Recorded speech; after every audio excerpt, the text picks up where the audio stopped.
하나님의 놀라운 은혜와 또 평강과 보호하심이 우리 모든 주의 성도들과 함께 하시기를 예수님의 이름으로 축원합니다. 아멘.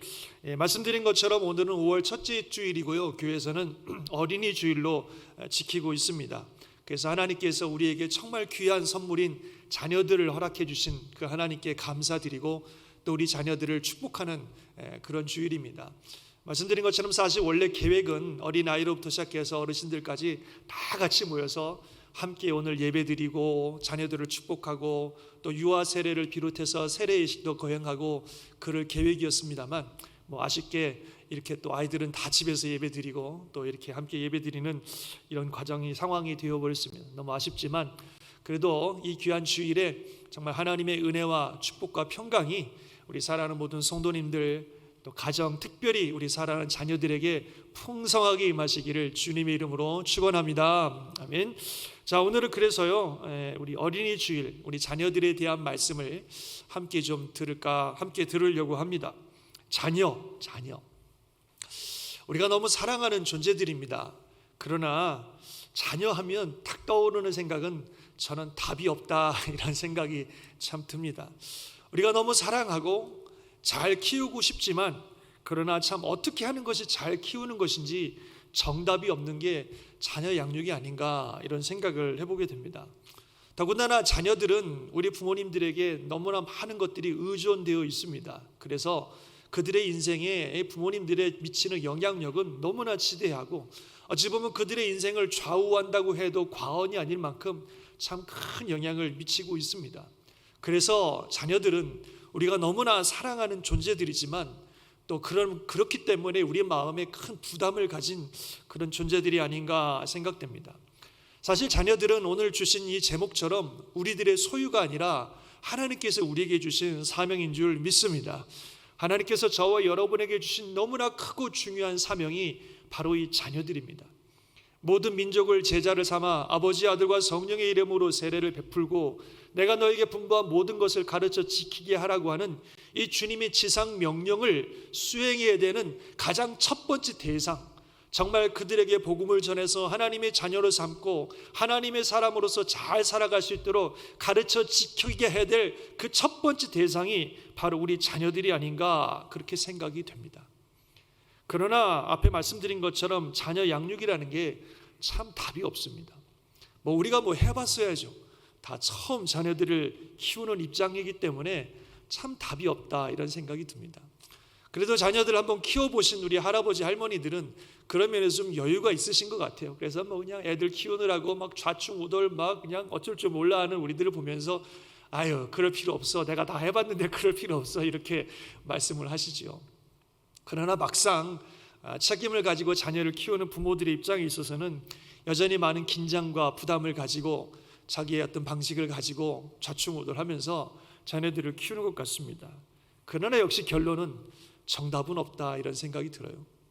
어떤 경우는 정말 나름대로 최선을 다해서 아이들을 키운다고 키웠는데 아이들이 엉뚱한 방향으로 흘러가면서 부모님들의 마음에 큰 아픔이 되는 경우들도 있고, 또 어떤 경우에는 이래저래 사는 일에 바빠갖고 거의 신경도 못 썼는데 또 자녀들이 잘 자라주어서 부모님들에게 큰 기쁨이 되는 경우도 있고 참 자녀 양육이라는 게 어떤 의미에서 참 정답이 없는 것 같습니다.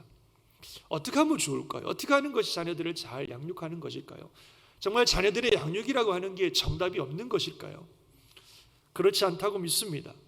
자녀들 양육에 있어서는 정답이 있습니다. 그 정답이 뭡니까? 바로 하나님의 말씀인 줄 믿습니다. 자녀 양육뿐만 아니라 우리 인생의 모든 삶의 정답이 바로 이 하나님의 말씀에 있습니다.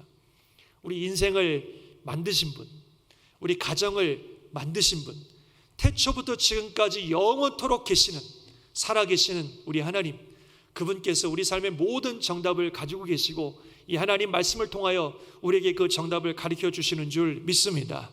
그래서 이 말씀대로 우리가 살면 모든 것들이 형통하고 결국 다 잘 될 것입니다.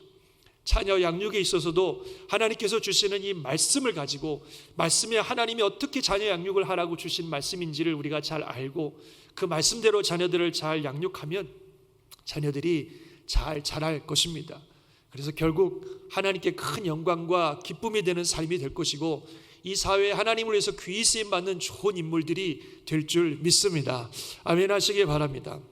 그래서 오늘 이 아침에 성경이 자녀 양육에 대해서 어떻게 말씀하고 있는가 함께 좀 말씀을 들으려고 합니다. 많은 부분들이 있겠지만 그 중에서 중요하다고 생각하는 세 가지만 함께 좀 생각해 보려고 합니다. 우리가 자녀를 어떻게 양육해야 될까요? 성경에서는 먼저 이렇게 말씀하고 있습니다. 즉 하나님의 말씀을 자녀들에게 잘 가르치라 하는 것입니다. 오늘 읽으신 신명기 6장에서 말씀하고 있는데 한번 이 말씀 한번 같이 다시 한번 읽어보도록 하겠습니다. 시작. 오늘 내가 내게 명하는 이 말씀을 너는 마음에 새기고 내 자녀에게 부지런히 가르치며 집에 앉았을 때에든지 길을 갈 때에든지 누워 있을 때에든지 일어날 때에든지 이 말씀을 강론할 것이며. 우리 자녀들에게 말씀을 부지런히 가르치라 이렇게 말씀하고 있습니다. 여기서 부지런히 가르치라는 말은 자주 반복함으로 머리에 심겨주라 하는 그런 의미를 가진 단어입니다. 한번 따라해 보실까요? 자주 반복함으로 머리에 심겨주라. 그런 말이에요. 부지런히 가르치란 말은 자주 반복함으로 그 머릿속에 심어주라는 말입니다. 뭘 심어줘요? 하나님 말씀이죠. 자녀들이 이 세상을 잘 살아가는 방법은 하나님의 말씀인 줄 믿습니다. 하나님 말씀대로 저들이 살아갈 때 저들이 인생을 잘 살 수 있습니다. 그래서 우리 부모가 자녀들에게 해야 되는 제일 첫 번째 사명은 말씀을 가르치는 겁니다. 부지런히 가르치는 겁니다. 정말 자녀들의 그 머릿속에 마음속에 그 말씀이 심겨지도록 계속해서 부지런히 열심히 그것을 가르치는 것입니다. 그것이 부모가 해야 되는 일이라고 말씀하고 있습니다. 우리 손주들을 키우시는 할아버지 할머니들은 손주들에게 그렇게 하셔야 됩니다. 성경에 보니까 자녀뿐만 아니라 손주들에게 그렇게 하라고 그러셨는데 한번 다시 읽어볼까요? 시작. 오직 너는 스스로 삼가며 내 마음을 힘써 지키라. 그리하여 내가 눈으로 본 그 일을 잊어버리지 말라. 내가 생존하는 날 동안에 그 일들이 내 마음에서 떠나지 않도록 조심하라. 너는 그 일들을 내 아들들과 내 손자들에게 알게 하라. 그래서 이게 자녀들에게 또 손주들에게 하나님의 말씀이 그 머리에 심겨지도록 부지런히 반복해서 가르치라 그렇게 말씀하고 있습니다. 저와 여러분들이 잘 하고 계십니까? 세상의 학문이나 세상의 가치는 하도 많이 얘기해가지고 아이들이 이제 지겹도록 들어서 머리에 심겨진 것 같은데 하나님의 말씀은 우리가 얼마나 부지런히 자녀들에게 가르치고 반복해서 얘기하고 그들에게 심겨주었는가 하는 생각을 해보게 됩니다. 사실 솔직히 요즘 아이들에게 가르칠 게 솔직히 많지 않습니다. 특별히 미국에 사는 우리들은 자녀들에게 가르칠 게 별로 없는 것 같아요. 뭐 영어를 가르치겠습니까? 뭐 수학을 가르치겠습니까? 그렇다고 뭐 과학을 가르치겠습니까? 컴퓨터를 가르치겠습니까? 애들이 더 잘 알잖아요. 또 영어를 우리가 잘 못하기 때문에 가르칠 수도 없고, 또 옛날에는 여자아이들 같은 경우는 부모님에게 음식도 배우고 살림도 배우고 그랬는데 요즘 아이들은 음식 살림 다 어디서 배워요? 유튜브에서 다 배웁니다. 부모님들보다 더 잘해요. 그래서 가르치지 않아도 뭐 살림도 잘하고 음식도 잘하고 뭐 뚝딱뚝딱 잘들 만들어냅니다. 부모가 특별히 가르칠 게 없어요. 부모가 가르칠 게 없다 보니까 제 생각에는 부모님들의 권위도 떨어지는 것 같아요. 뭔가 좀 우리가 특별하고 좀 저들보다 좀 낫고 뭔가 좀 가르치고 그래야 좀 권위도 서는 법인데 뭐 가르칠 게 없으니까, 그리고 아이들의 인생과 아이들의 살아가는 삶도 우리가 잘 이해하지도 못하고 그러니까 뭐 이렇게 권위도 잘 서지 않는 것 같습니다. 그냥 아이들과 삶이 좀 분리되는 느낌이 들 때도 있고 또 권위도 좀 떨어지는 것 같고 그래서 참 뭘 해야 될지 암담하다 하는 그런 생각을 하게 될 때가 많이 있습니다. 여러분은 어떠십니까? 그러나 우리가 가르칠 게 있습니다. 아니 가르쳐야 할 것이 있습니다. 그것이 뭐예요? 하나님의 말씀입니다.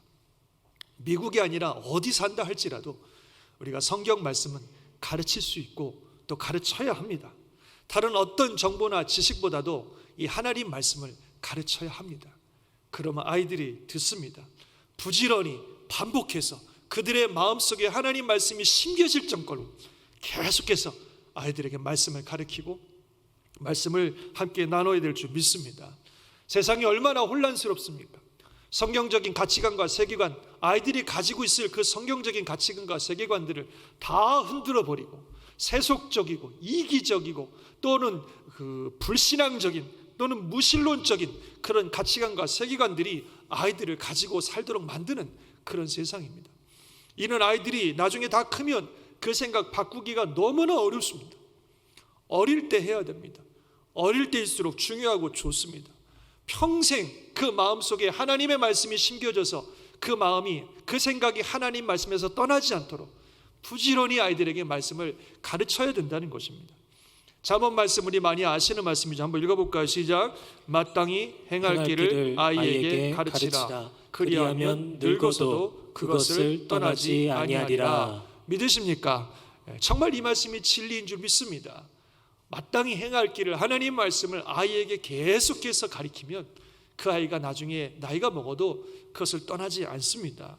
그것이 진짜 자녀들에게 복이 아니겠습니까? 또 에베소서 말씀 한번 다시 읽어볼까요? 시작. 또 아비들아 너희 자녀를 노엽게 하지 말고 오직 주의 교훈과 훈계로 양육하라. 아멘. 주의 교훈이라고 하는 것은 하나님 말씀으로 해야 될 것들을 가르치는 것이고, 훈계라고 하는 것은 꾸짖는 것을 말하는 겁니다. 하나님 말씀 앞에 꾸짖는 거죠. 그 주의 말씀을 기준으로 해서 그 말씀대로 살지 않는 모습들을 향하여 꾸짖는 것이 훈계입니다. 우리가 우리 생각과 우리 감정으로 아이들을 가르치고 훈계하면 아이들의 마음에 반항심도 생기고 또 잘 안 듣습니다. 더군다나 미국 사는 우리들이 그런 경험 많이 하실 거예요. 우리의 문화와 아이들의 문화, 우리들의 생각과 아이들의 생각이 너무나 다르기 때문에 우리의 생각과 우리의 문화로 아이를 꾸짖고 가르치면 아이들이 반항하고 잘 듣지 않습니다. 그건 엄마의 세계고 아빠의 세계고 우린 다르다는 거죠.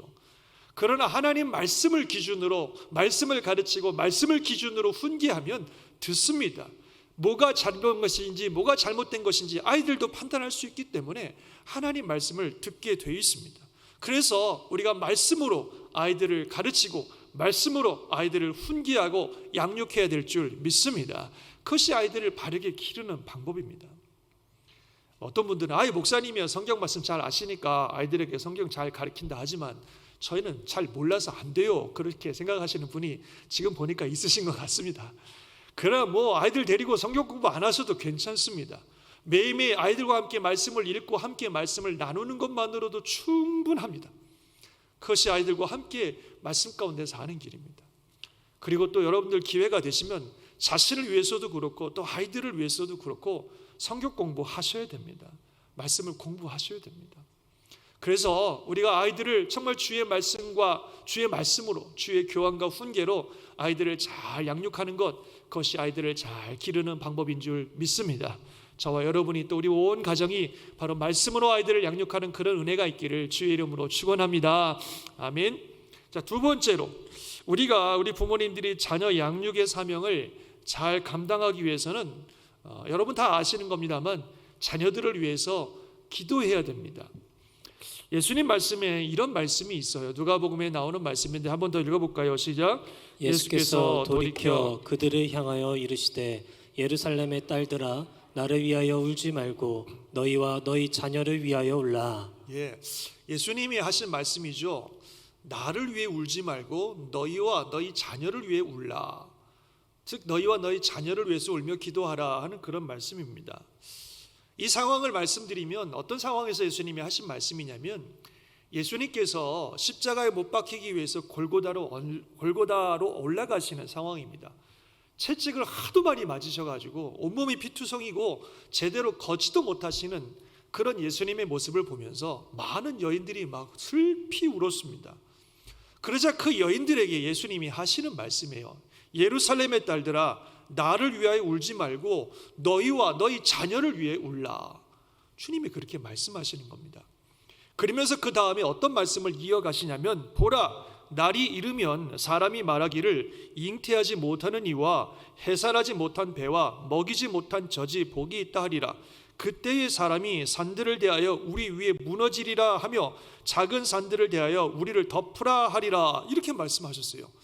이 내용에 대해서 자세히 설명할 시간은 없지만 여기서 말씀하시는 그날, 그때라고 하는 것은 장차 다가올 심판의 때를 말씀하시는 겁니다. 곧 심판의 때가 온다는 거예요. 이것이 역사적으로는 예루살렘의 로마에 의해서 예루살렘이 완전히 파괴되는 그런 역사적인 사건을 의미하기도 합니다만, 더 나아가서는 언제 올지 모를 장차 임할 마지막 심판의 때를 말씀하시는 것입니다.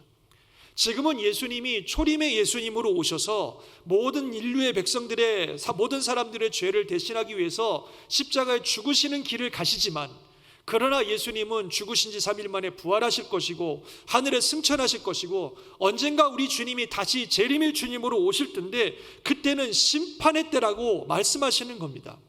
그래서 초림의 예수님, 은혜의 예수님을 믿고 따르지 아니하면 재림의 예수님, 심판의 예수님을 만나 무서운 심판을 받게 될 것이라는 말씀이에요.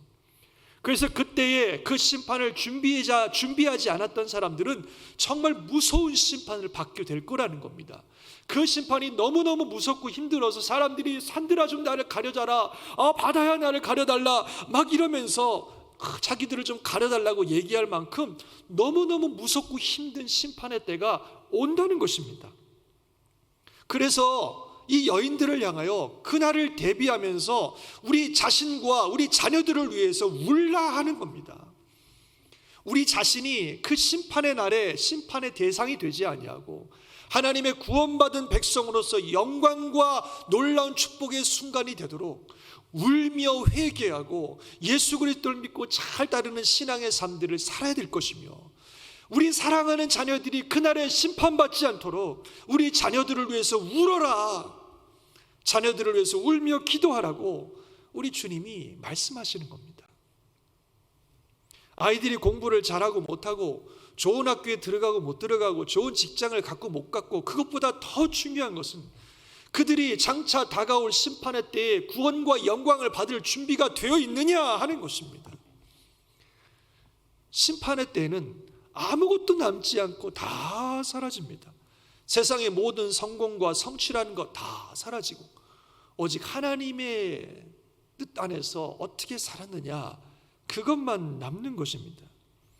그때를 생각한다면 우리 자녀들이 그날을 준비하면서 하나님 뜻대로 살도록 우리 부모님들이 울며 기도해야 되는 겁니다. 우리 자녀들이 듣지 않는다 할지라도 그 자녀들을 위해서 눈물의 기도가 필요하다는 겁니다. 우리 부모님들의 눈물의 기도가 자녀들을 변화시키고 그들의 삶에 하나님의 놀라운 축복이 임하게 하실 줄 믿습니다. 여러분 잘 아시는 성 어거스틴 얘기 너무나 잘 아시죠. 그 어머니 모니카의 눈물의 기도가 결국 그 아들을 변화시켜서 위대한 하나님의 성자로서 살아가게 만들었습니다. 제가 목회하면서도 주변에 자녀들을 위해서 우시는 부모님들을 종종 보게 됩니다. 거의 100% 자녀들의 신앙 때문에 우시는 거예요. 믿음 생활하지 아니하고 주님 제대로 따르지 않는 자녀들을 위해서 눈물로 기도하는 부모님들의 모습을 보게 됩니다. 정말 그들이 주님께 돌아와 하나님의 사람으로 살도록 눈물로 기도하시는 부모님들의 기도를 봅니다. 그런데 참 놀라운 사실은요, 그 기도가 응답을 받는다는 거예요. 정말로 절대로 돌아올 것 같지 않은 아이들, 지금 하는 모습을 봐서는 절대로 정말 주님 앞으로 돌아오지 않을 것 같은 그 아이들이요, 돌아온다는 거예요. 정말 하나님의 역사 가운데 주 앞에 돌아오고 하나님의 사람으로 살아가는 놀라운 기적 같은 역사들을 정말 많이 보았습니다. 그 자녀들을 위한 부모님들의 눈물의 기도가 결코 헛되지 않다는 것을 분명히 보게 됩니다. 지난 금요일에도 말씀드렸습니다만요, 저와 여러분은 하나님의 은혜가 임하셔야만 회개도 하고 믿음도 갖는 겁니다.